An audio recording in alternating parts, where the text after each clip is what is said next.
The leaders of President Obama's bipartisan commission to tackle the federal debt problem are meeting this week. Now, we have about $12.8 trillion of debt, according to the debt clock that we like to show. But did you know that even as our debt balance rises, our interest payments are lower than they were a year ago?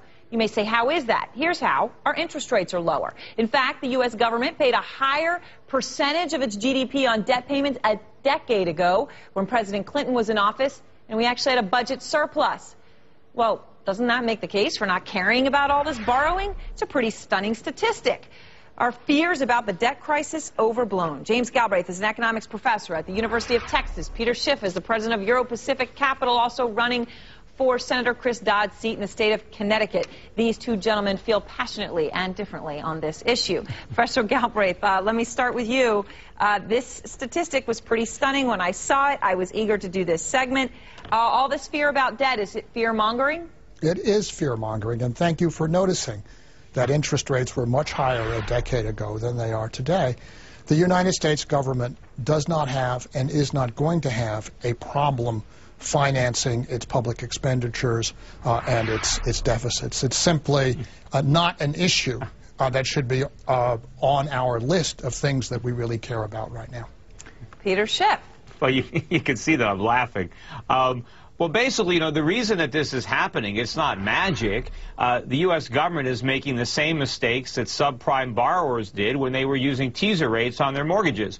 We have a $12.5 trillion debt, as you state. First of all, that doesn't include any of the off-budget items like the debt of Fannie and Freddie, and it certainly doesn't include the unfunded liabilities, which dwarf that number. But if you just take the funded debt and you look at where it's going to be in a year or two, it'll be around $15 trillion.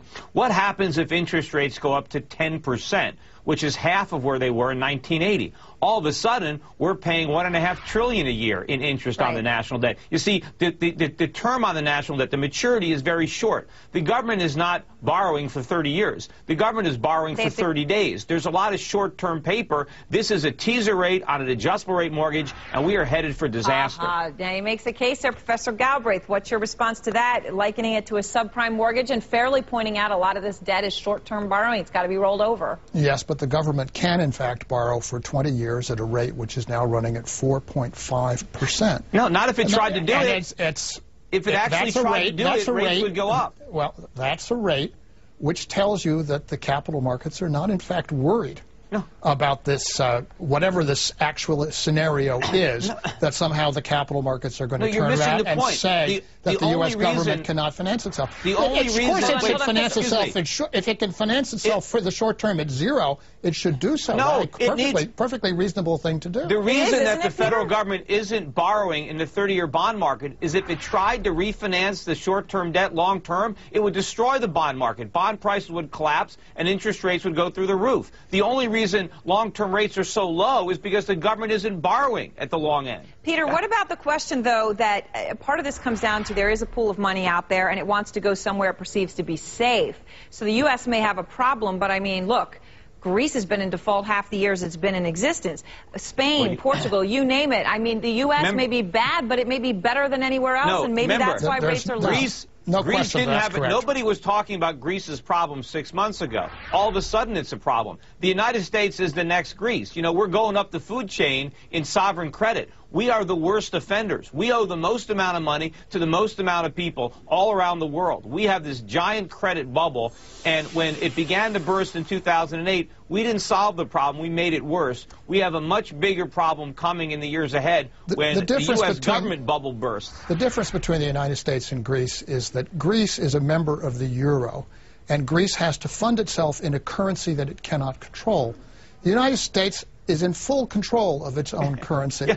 But as a result, we can have some problems. I'm not just saying that we are free, we've solved all economic problems.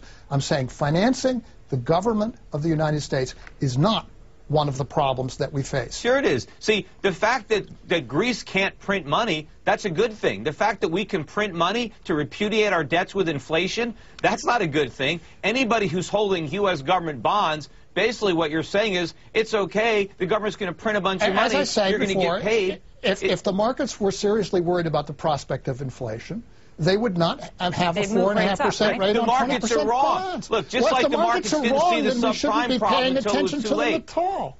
Look, gold is at $1,100 an ounce for a reason. It didn't go from 250, 10 years ago to 1,100, 1,200 without people worrying about inflation. Since 1980, we go to that problem. It doesn't look so good. So you're telling me that this is all tied to the price of gold is the oracle that we should be following on this? You should be following something. Don't be following the Federal Reserve. To say that because interest rates aren't high, the market has consistently gotten things wrong. I was on this network, CNBC, back in 2005 and 2006, warning about the housing bubble, the collapse that was coming, the problems in Freddie and Fannie, the problems with the financials. No one believed it. People were laughing it off. Right. All of a sudden, I'll these only things say that happen. if the markets truly are as inefficient and irrational as you say, then we should tax them and we should regulate them to a fair they're already level. taxed and regulated. That's part of the problem. Let's take a pause there, and viewers, let us know. Is this a case of we should be concerned about it, or is this perhaps proof, if you trust markets, that the U.S. should continue to borrow as long as rates are low? Let us know what you think. StreetSigns@CNBC.com.